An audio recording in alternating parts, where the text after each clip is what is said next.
And yesterday, when we all heard the horrific news of a terrorist attack of a pickup truck driving right through, and I mean right through at a high rate of speed down Bourbon Street, I thought to myself, I haven't been in Bourbon Street in a while. Maybe it's been 10, 15 years, but I know the construction of Bourbon Street, and even 10, 15 years ago, I didn't understand why a car could get down there at that time at night on New Year's night, New Year's Day night, whatever you want to call it, New Year's Eve. They had these big hydraulic blocks that would come up and block it. Even I believe back then, that's what I recall, could be wrong. And then the news came out that a guy bypassed a very simple police barricade, which has been described as you could literally walk over and push it over, drives through, kills dozens, well, not dozens, kills double digits worth of people, puts a number more in the hospital, starts shooting, police attack.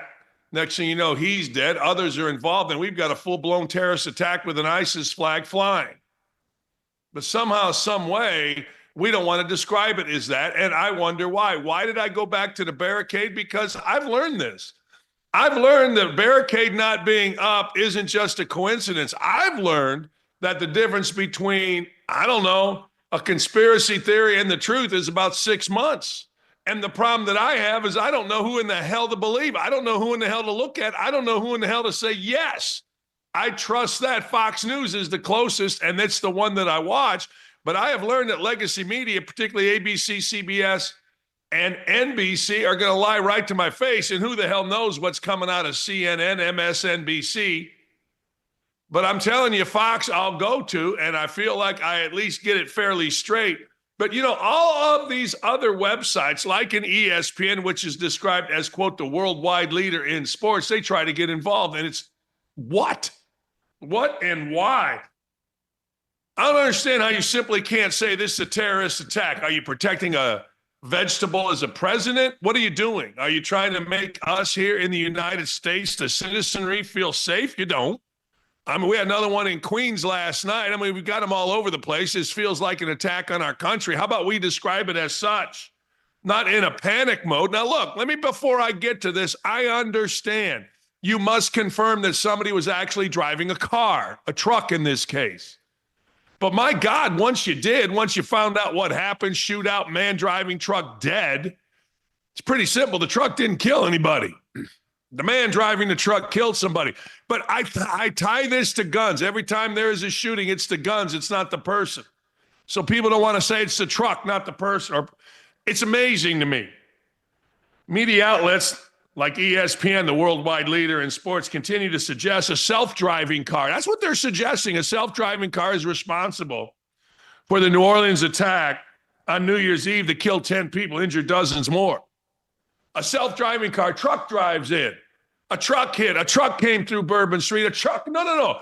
A jackass, a psychotic jackass, drove a truck into hundreds, if not thousands of people, killing 10, injuring dozens more. A person did that. The truck didn't wake up in the morning and decide it was going to wait till 3:15 in the freaking morning and drive through a packed, reveling Bourbon Street.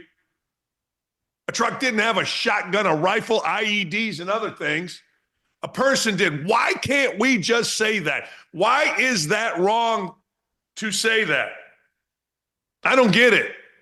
I understand that you're the worldwide leader, you're ESPN, and you want to wait and see. Well, you saw a dude, an ass, a jackass, a psychotic moron, horrendous human being decided to take his pickup truck filled with explosive, filled with guns, and drive it through thousands of people, not a truck.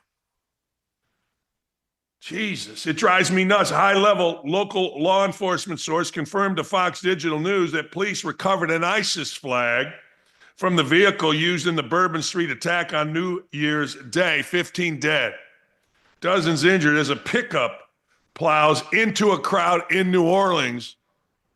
Read the current homepage at ABC News. A pickup didn't drive itself. A psychotic, crazy person drove a pickup truck into a group of people. According to MSNBC, the vehicle plowed into the crowd. ESPN covering the news from the angle that New Orleans is the site of tonight's, it was Wednesday's Sugar Bowl between Georgia and Notre Dame. So they got it covered. It also took the angle that a self-driving car is responsible for the massacre, as did CNN, NBC, and most of the other usual suspects. I mean, we had some idiot woman, a DEI hire, obviously, because she couldn't put two sentences together, go up and tell us this was an event. This wasn't an event. This was mass murder of the terrorist kind. And anyone that can see clearly knows this. And once you confirm that, I get the confirming. I get we have vehicles that can be self-driving. I understand that. And sure, you got to make sure someone was driving. But damn, the dude was on the street. I've seen the pictures, or at least allegedly seen the pictures of the dude dead, shot in the head. But yet it's a self-driving. It just pisses me off, and it should piss you off too. You know, it's just disgusting. So here's the deal. Who do you believe? Where do you go? Fox News is about it. Where do you go? Twitter? I tell you what, Anish Hasni is awesome on Fox. I don't know how to say her real name, and I really don't care. She was here in Indy. She's covering the thing on Twitter. Go follow her. At least you feel like, and she's a Fox anchor, that she's giving you real-time updates. She's fantastic on Twitter about this. Again, she was in Indy, so I knew the name, followed her, and now in this, she's got it covered. I mean, hell, we had 20 bullets flying at houses in Indianapolis, and people wanted to downplay that. What are we doing? We should make this well known. This is a terrorist attack. We're not going to stand for it. And those of you that are telling me, hey, look, terrorists won by moving to Sugar Bowl, my ass. No, stop that right now. Terrorists didn't win nothing. Yes, they're moving to Sugar Bowl, but you don't have all the information because none of our news organizations are going to get it to you. But here's what I would do. Having no information, I'd make damn sure that Sugar Bowl is safe. I'd make damn sure the area around it. I'd make damn sure New Orleans is swept clean. And there were other IED devices allegedly found by churches and other places, allegedly now, because I don't know who the hell to believe. But I don't give a damn if I got to wait 24 hours. Terrorists didn't win. They just delayed the inevitable. We're going to go on with our lives. Here's Clay Travis's reaction to the stupidity of our media. Superdome gets security sweep after truck attack in New Orleans kills 10. I hate when trucks kill people. Nice work, ESPN. Truck attack. Truck. Oh, okay. They always go with gunman shoots, truck idiot, truck jackass, truck jihadist, truck whatever you want to call it. I don't give a damn. But a truck didn't drive into the place. A guy with his foot on the pedal with guns and IEDs did. Jesus. This is from ESPN. The Caesars Superdome in New Orleans was locked down Wednesday for security sweeps after a pickup truck plowed into New Orleans crowd about a mile away, killing at least 15, injuring dozens, according to city and state officials. Yeah, a pickup truck just went in. I mean, why don't we get descriptive? Joe Tess, you are the man. You called it a terrorist attack immediately. You were on the air with that Palmer guy, and you called it a terrorist attack. Good for you. I'm sure one of the idiots, I'm sure Connor Shell or Burke Magnus is going to have you up on the fourth floor right now telling, well, you know, we can't do that. We're white guys and we're scared. We don't want to lose our pensions. We don't want to lose our stock options, Joe. What are you doing? Here's Joe Tess. The ongoing national story of the terror attack in New Orleans, the senseless violence that we all woke up to, and the tragedy that the Sugar Bowl quarterfinal game between Georgia and Notre Dame is postponed. There are numerous reports based off of what was the FBI investigation news conference that happened moments ago. Yeah. See, there's an adult male with the great American penis right there.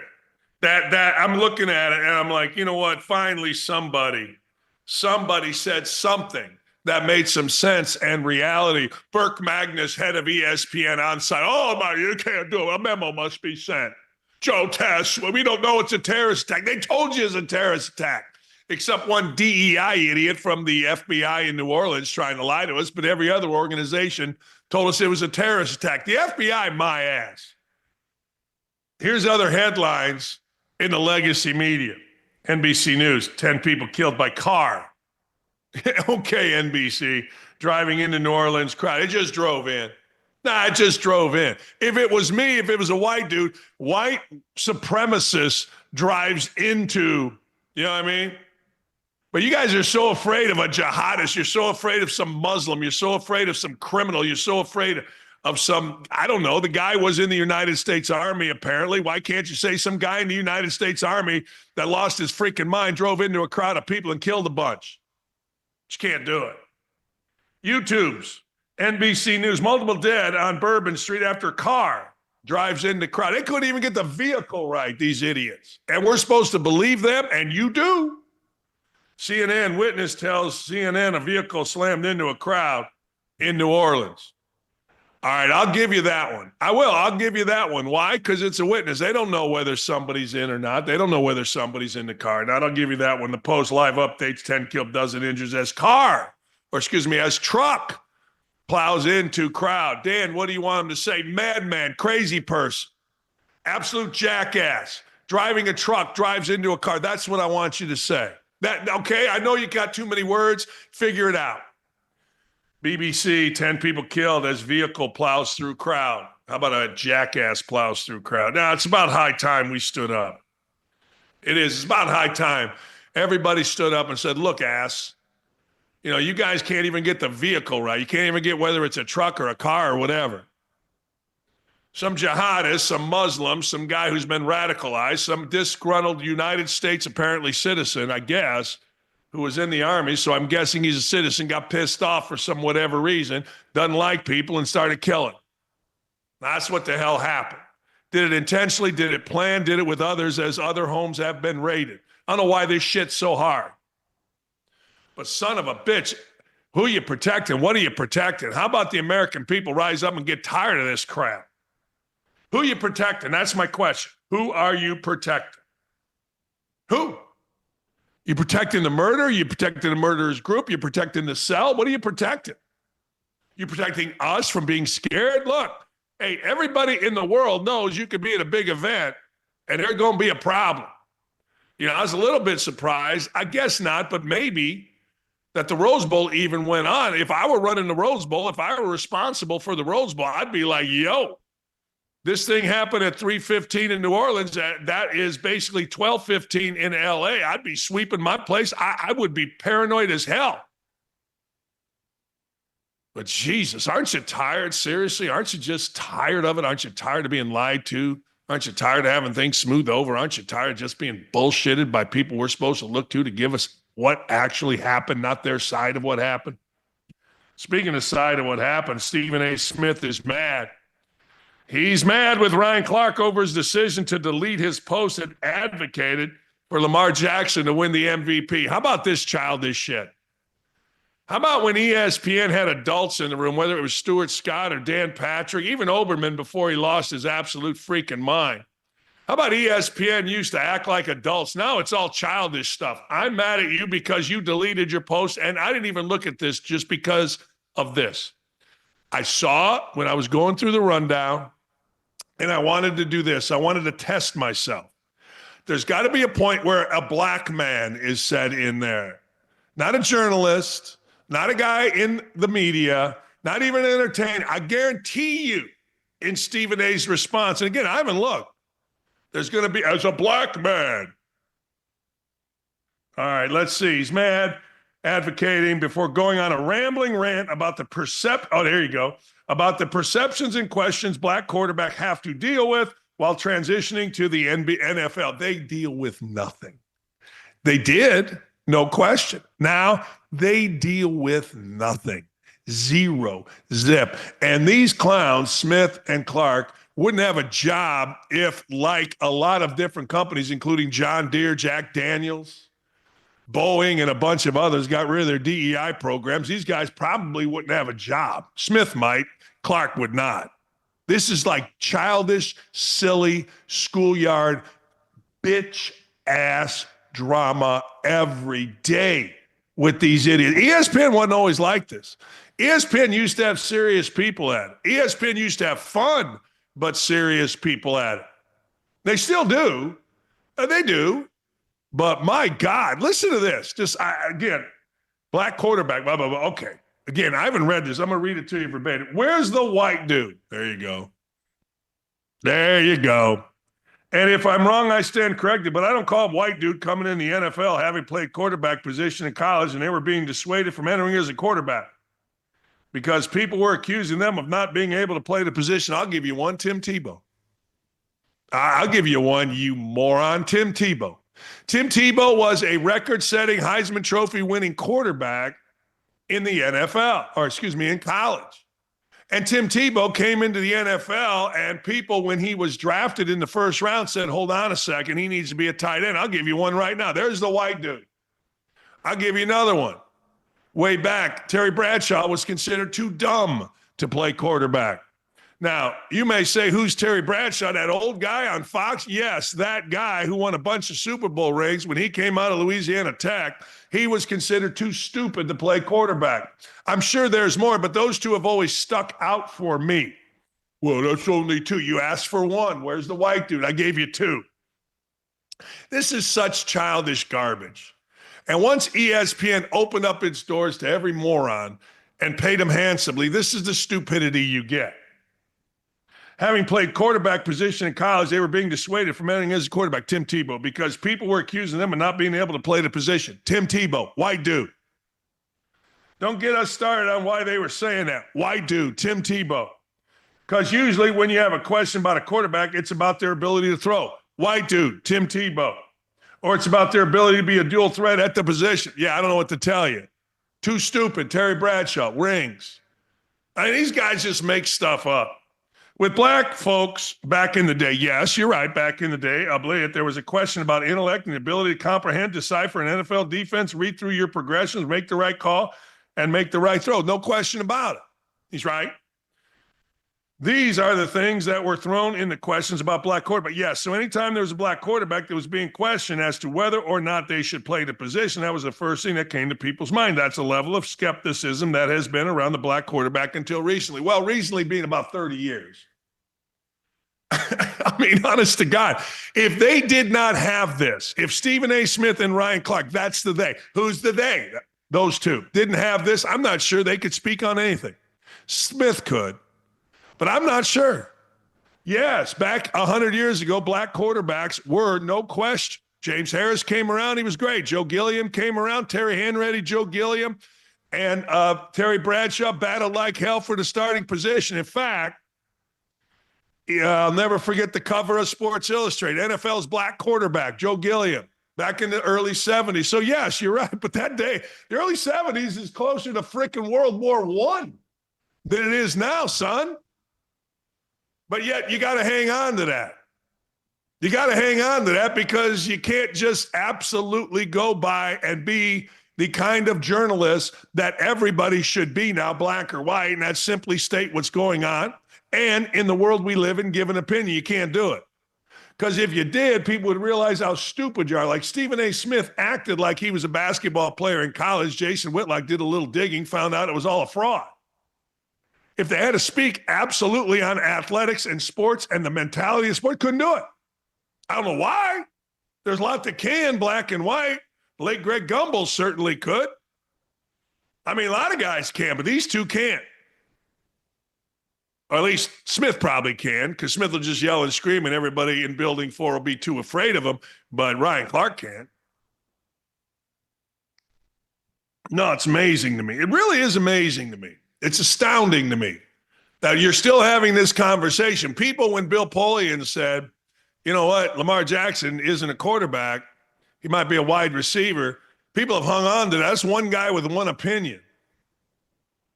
Now, people always have opinions. But I'll give you Tim Tebow, record-setting, Hall of Fame, quarterback in college, national champ, Heisman Trophy. Now, here's what would happen if you ever debated these idiots. They would say, yeah, but. They wouldn't say, you're right. The minute Tebow came out of college when he got drafted, people said, what position? So just stop with the stupid. Yes, 30 years ago, yes. Cowherd is not a believer in Brock Purdy. Neither am I. He believes it would be a bad move for the franchise to fork over for, oh, wait, hold on. Let me go back. I want to go back because I want to get to this one here. I'm sorry, I missed one. I text Urban, this would be a pain in the ass. James Franklin floated the idea of college football needing a commissioner. People have talked about that in college basketball for a long time. Friend of the show, Urban Meyer, said thanks, but no thanks, as he revealed he would have no interest in the job. Hell no. It would be an impossible task. Not only would it be an impossible task, but why waste your life? Why waste your life taking phone calls from Kirby Smart because he wants to do something that's going to help Kirby Smart? Hang up the phone, take a phone call from James Franklin. He wants to change college football because it puts James Franklin in a little better light. Don't even get me started on that, stupid. Don't do it, Urban. I got no interest, none. College football right now, everyone's not the same. They're not operating under the same guidelines. It'll never be that way. You take an Ohio State, you take the Wolverines, you take Georgia. They're not the same. So this person at the top has to lower the level, and this person at the bottom has to raise it to get any type of equilibrium. That's not going to happen. I just wouldn't want to do it. I mean, that's some good words he's saying, but I got to tell you, I just wouldn't want to do it because I wouldn't want to deal with all the jackassery, all the self-serving. Logically, you have to have some kind of guardrails, some kind of system set up. I'm going to tell you this. I don't think there's any chance, though. The NFL, you got 32 teams. They're working together under the same guidelines. College football is uneven. You got teams with $20 million in salary. You got teams that don't have that. Why would the top teams ever raise the others? That's right. That's right.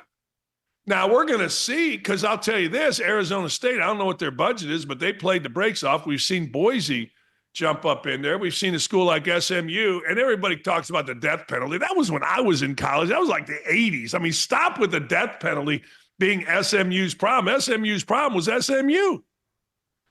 But anyway, long story short, God, would that be a terrible job? Could you imagine every day? Let me ask you a question. Sometimes, particularly as you get older, and Urban's a little bit younger than me, but sometimes as you get older, you want to enjoy your job. You know, you want to feel important, you want to feel fulfilled, but you want to enjoy it too. You think that would be enjoyable? You sit down at your desk, you look outside. He lives in Sarasota. You probably work from home or maybe have to go to the NCAA offices or wherever the hell, and you look outside. It's beautiful. I've been to Urban's crib. It's great. It's right on the water. Nice boat out there, beautiful family, pool, whatever, go golf, great country club.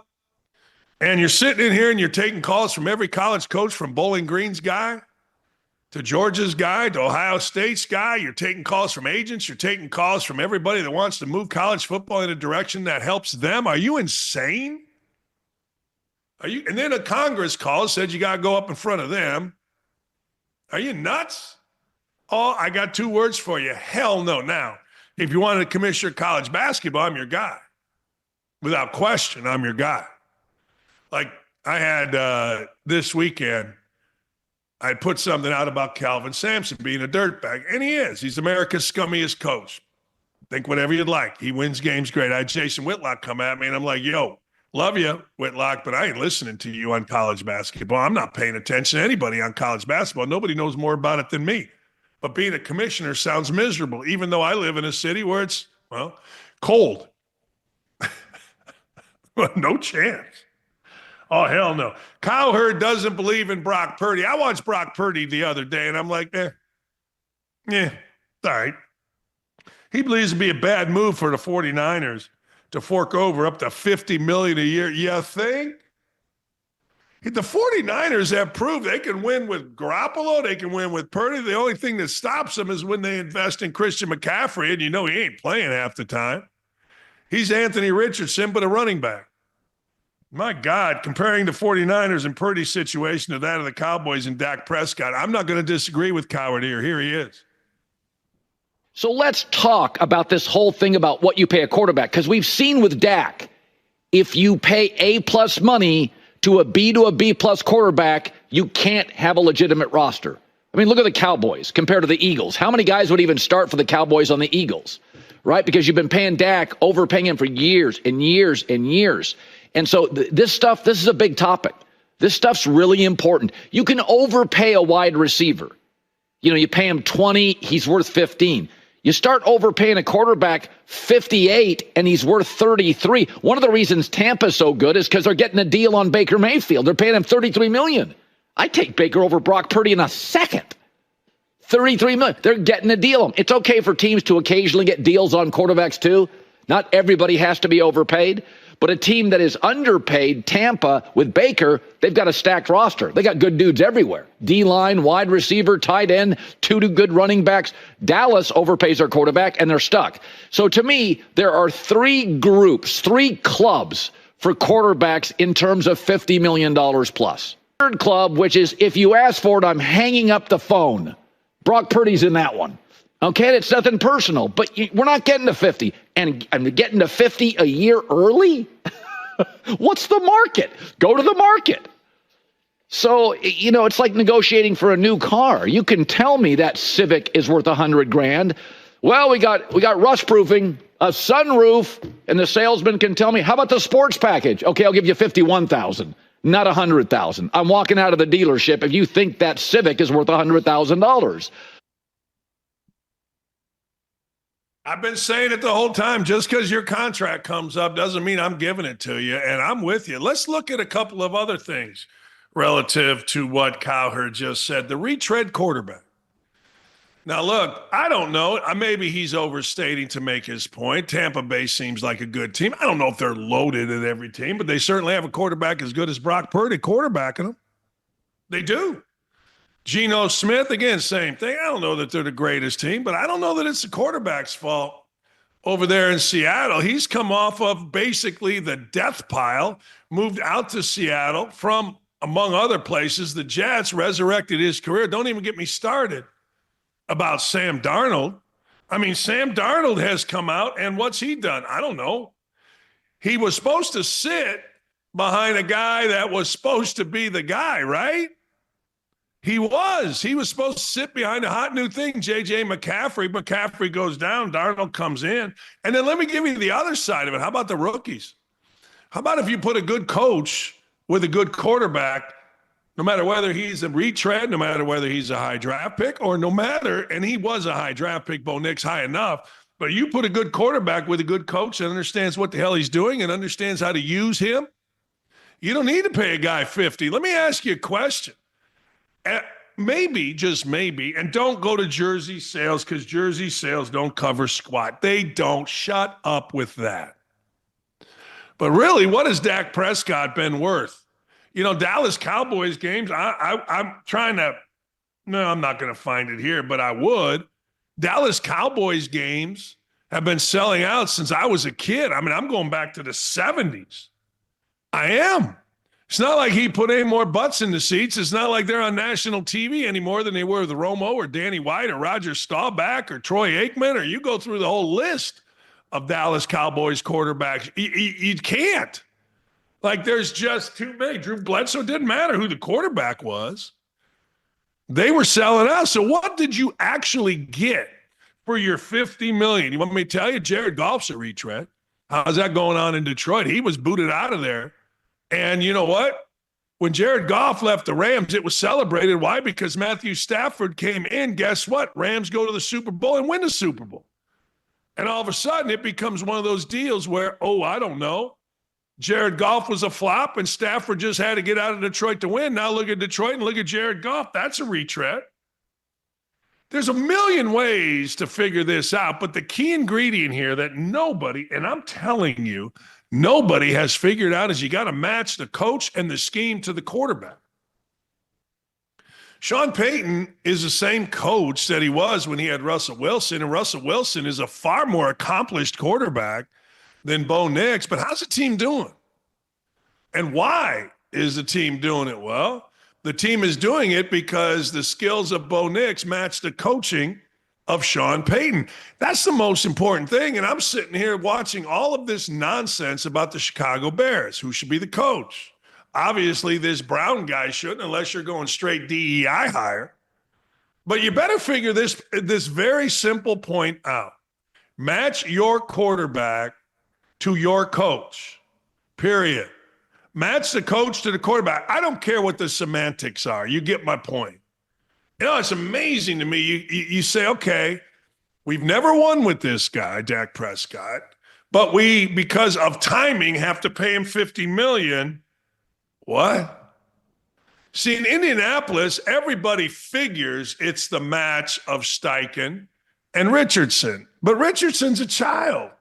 You could have Vince Lombardi in there. Actually, a guy like Vince Lombardi would be the best thing at this point in Richardson's career. Let me digress. You could have Sean Payton in there, who's a terrific, obviously, NFL coach. And you ain't winning here any more than what Ryan Burr told us, 8-9 games. He's a child. You don't win with children. You don't win with guys that do flips coming on, and we got to listen to my music and blah, blah, blah, blah, blah. You got to match the quarterback and the coach, period. And then you figure the rest out. I don't know why this is so hard. That guy, Kevin Warren and Ryan Poles, Jesus, in Chicago. Hey, Whitney Cummings is awesome. I'm just saying she is. A couple of things happened New Year's Eve. One, I had a great time. I had a great time basically going out, driving people around, going to a restaurant, stopped at a bar, waiting for my stepdaughter's boyfriend to get in town, watching the Penn State game over at Mikado with a bunch of Penn State fans. They're yelling, I'm yelling, we are Penn State, you know, that kind of thing, because I'd bet on Penn State and I'd bet on the over, and I got one of them, didn't get the other. But anyway, I didn't get a chance to see this until later, but comedian Whitney Cummings just went off on CNN, in front of two of the I don't even know. I know you're not supposed to call gay guys out, but that Andy guy and then Cooper Kupp or Cooper Anderson or whatever taking a shot is like the most embarrassing thing for adult males ever. No, it's just gross. They did it a few years ago, and you'd think they took a shot of straight gasoline. I mean, Jesus. No, it's terrible. But anyway, Whitney Cummings going viral. She roasted CNN. She ripped Democrats for failing to offer a capable presidential candidate because they were too busy holding up a body. Here it is. Let's hear it. Savage, Whitney Cummings. 2024 election fried our brains. The Democrats couldn't hold a primary because they were too busy holding a body upright. Are we still rolling? Am I off? Go for it. It was amazing that the pro-choice party didn't give their voters one when it came to the presidential candidate. Kamala was forced on us so hard you'd think she was patented by Pfizer or Moderna, whichever one's. Oh, God. Andy just gave me a very scary look. No!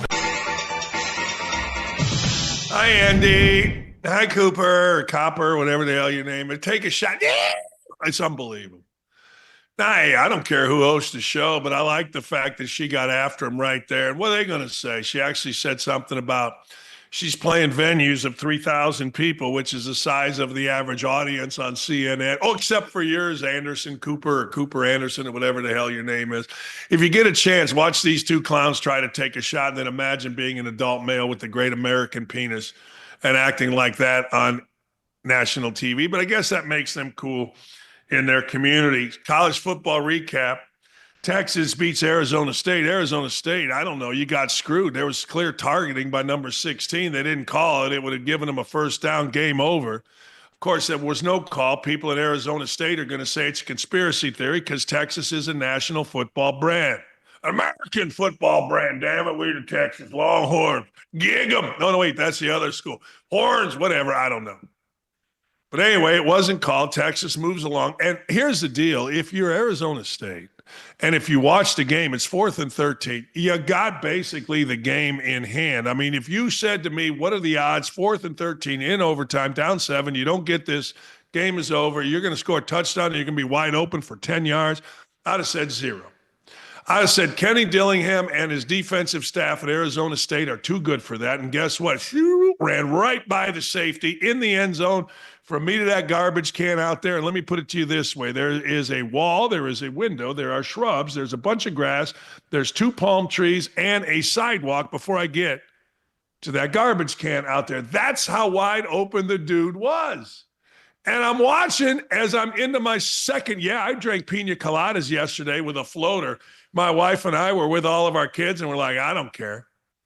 But as I was into my second pina colada with a floater, I got to tell you, I look at Charlie, who is Tegan's boyfriend, who played football in college. I'm like, what the absolute, It did hit the over for me, so it was a good day betting. Ohio State, hey, baby, I don't know. Stephen A. Smith and all the little fellas on First Take wanted a white guy fired. They wanted Coach Prime in there. Another example of the childishness at ESPN. But anyway, Ryan Bday, all he did was get his team ready enough to beat the absolute dog 41-21. It wasn't even that close over Oregon. Now, I will tell you this, you Ohio State players, I understand you won. And you're going to be told how big you won and how by much you won. But let me tell you how a coach looks at it. Coach goes, wait a second, fellas, and finish that game very well. And sometimes, mark my words, sometimes those things have a tendency to leak over into the next game. You know what's going to happen at Ohio State right now? There's one of two things. Mark it. Either this team is so connected that the coach and the coach is in their individual team rooms, in their individual group rooms, are going to be able to have a handle on Ohio State players. Say, look, yeah, you played great to start with, but what in the hell are you doing here in the second half? What are you doing here? You gave up 21. You gave up 8. No, you didn't. Excuse me. You gave up 8 before half, then 8 right out of half. What are you doing? Or it's going to be the players aren't going to be listening, and they're going to hear how good they are. Because at Ohio State, like Indiana basketball, there's legacy there. People want to and are dying to have you be good enough that they want to be in love again. If the former happens, you're in good shape. If the latter happens, you're going to have a problem, at least for the first half against Texas. I wasn't all that shot in the ass with Texas, but who knows? I was shot in the ass with Ohio State. They look damn good. Penn State beat Boise. Those of you that are saying that Ashton Gente isn't very good, there's one run that showed me he was incredible, and I watched it live, and I'm like, my God, he got hit by everybody and their mother. Look, it has been described by our friend Tom Luganbill that Penn State is the boringest, winningest team in the country, and he ain't wrong. He ain't even a little bit wrong. I mean, if you watched Penn State, what would you say their strength is? What would you say they are? Drew Allard, the quarterback, maybe a cornerback who's considered one of the top prospects in the draft, a running back, 2-headed running backs, both of whom got over 80 yards. Yeah, I guess. But I don't feel like if you ask me about Ohio State, I'd say uber talent at wide receiver. And when their quarterback, Will Howard's dealing, they're pretty good. Hey, Quinn Ewers isn't bad either. Apparently, Quinn Ewers, the quarterback of Texas. Listen to this. Now, somebody told me it was from Michigan State. I don't know if that's true or not. Somebody said they saw it on Twitter. And if you see it on Twitter, of course it's true. Somebody told me Quinn Ewers offered $6 million to go for his final year to Michigan State. Somebody said it was Michigan State. Don't know that it was. I was told that. I'm just reporting. This is like TMZ today. This is like the National Enquirer right now, this moment, first time ever. But I'm going to give that to you. I don't know, but he's pretty good. And you can say he's not. And I know Texans fans want old Arch to get in there. And, old Arch is going to do his thing. And, Eli and Peyton. Hell, Cooper was the best athlete of all of us. Oh, my ass. Shut up.